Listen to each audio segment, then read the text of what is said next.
Hey guys, today we're talking about how you can get some really good prices and deals from suppliers on Alibaba. This is a skill you will need to master as you grow your business, so let's talk about that today.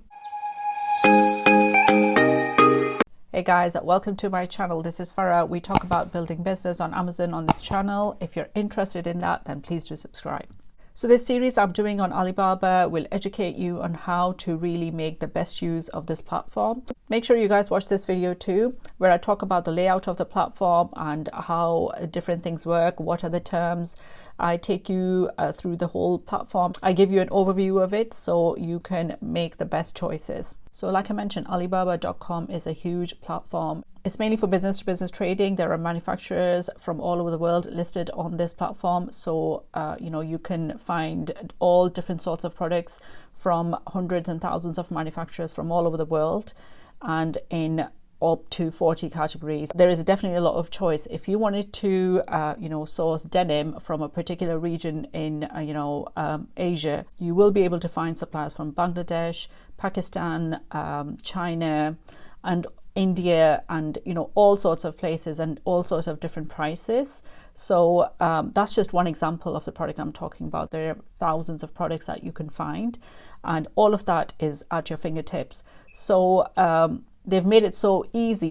So before I share some tips with you, usually there are two types of suppliers you find on Alibaba. There is a trading company, and then there is a manufacturer, and then the third type might be like a mix of both. That might say a manufacturer and a trading company. And basically the difference between the two is the trading company might be a wholesaler or it might be a sourcing agency, and they can source products from different factories, manufacturers in different cities.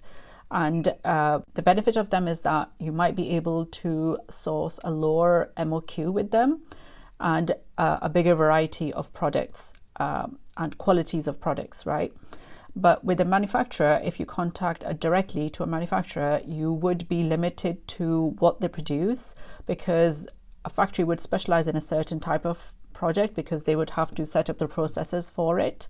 So that's the main difference. And when you work with a manufacturer trading company, they might be able to, source a different type of product that they make from a different company. Like they might have a specialization in a certain type of product, like plush toys. They might be able to source you that product that you're looking for, or that customization you're looking for from somebody in their network. And maybe that's why they have enough contacts and they've started a trading company on Alibaba. So when you choose a supplier, you have to get to know them a bit better, ask them questions, what kind of products they do, explore their storefront. I will take you to my screen in just a second and show you a bit of the overview of the supplier site, how you can see their storefronts and what type of products they do, because it's very similar to how we explore sellers on Amazon. What kind of products they're doing. You can do the same thing on Alibaba too. So it's like you would know them a bit better, find out what region they're in, find out what type of factory it is, what type of products they produce, and educate yourself about your supplier, because you will be doing business with them. So you might wonder which one is better to work with, a trading company or a manufacturer. It depends on a couple of things. Your budget, and the first thing is your budget. The second thing is like how knowledgeable you are about the product you're about to produce or order. Third thing is your negotiation skills. And actually there's four things. The fourth thing is, are you a patient person? Can you wait? Can you communicate what you're trying to create to the other person, make them understand? Obviously there will be a language barrier. Most of the suppliers on Alibaba do speak pretty good English, and they can tell you, they can communicate to you whatever they are trying to quote to you. But the thing is, like, you need to be able to understand that this is a B2B communication. It's not a business to consumer communication. Like, don't have that level of expectation or service. You're dealing with another business in a different country. It's a foreign country. There's a huge time zone difference, obviously. So, be patient with, them getting back to you. And, if you find that a supplier is not communicating really well, then you will have hundreds of other options for the same product. So move on. So don't rush the process. Try to build that trust. Try to, understand what they're trying to tell you about the product, and communicate what you need, and repeat yourself if you need to. The best tip I can give you is that source your product at least 6 months in advance from the time you're planning on selling it. So if that is for an experienced seller, somebody who knows what they're doing and they are pretty sure about the product that they're going to produce.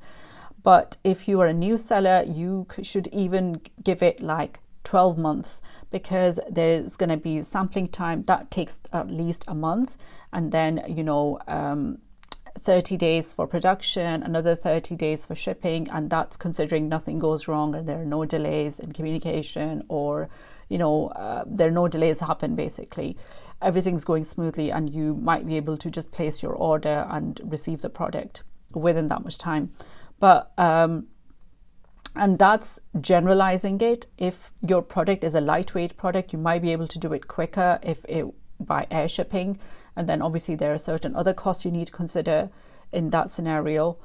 But roughly, like, the idea is, if you're planning to source a product from Alibaba, what you need to do is, give yourself enough time to be able to source a good product. So for example, if we took the example of Christmas jumpers, now would be the time. April, May, that's the time to place your order, get in with the factories, get the best prices, because it's out of season, isn't it?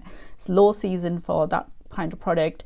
The factories will be taking in orders for it and they will be giving you the best prices. And by the time, call it 3 months from now, May, June, July, and your shipment gets into FBA around August time, that will be the prime time to get, before the quarter 4 restrictions come in on quantities or anything like that.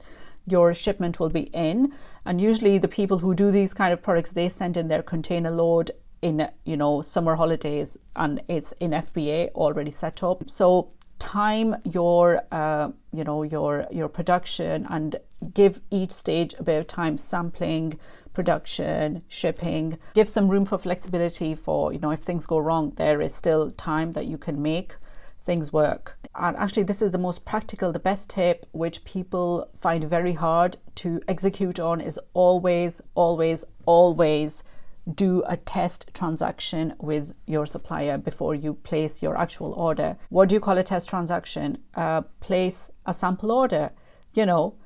Why skip on a sample? When it's a very low cost product, you might be, compelled to think that, okay, it's, not even that pricey. Why would I pay for, a sample and come all the way over here and test and everything?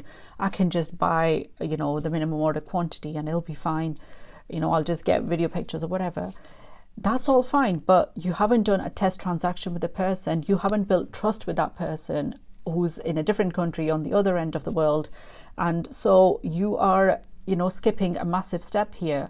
And if things go wrong, obviously you can use Alibaba's trade assurance to get your refund back. But this is like a fundamental thing that you shouldn't skip on. Always do a test transaction with a supplier, do a sample order. And this way it builds a bit of trust between you and the supplier. So always do a test transaction and always get multiple quotes. Don't skip on this step. Make sure you guys download the free guide I've created about Alibaba. Link will be in the description below. And hope you guys found this video useful. I will see you guys next time. Bye.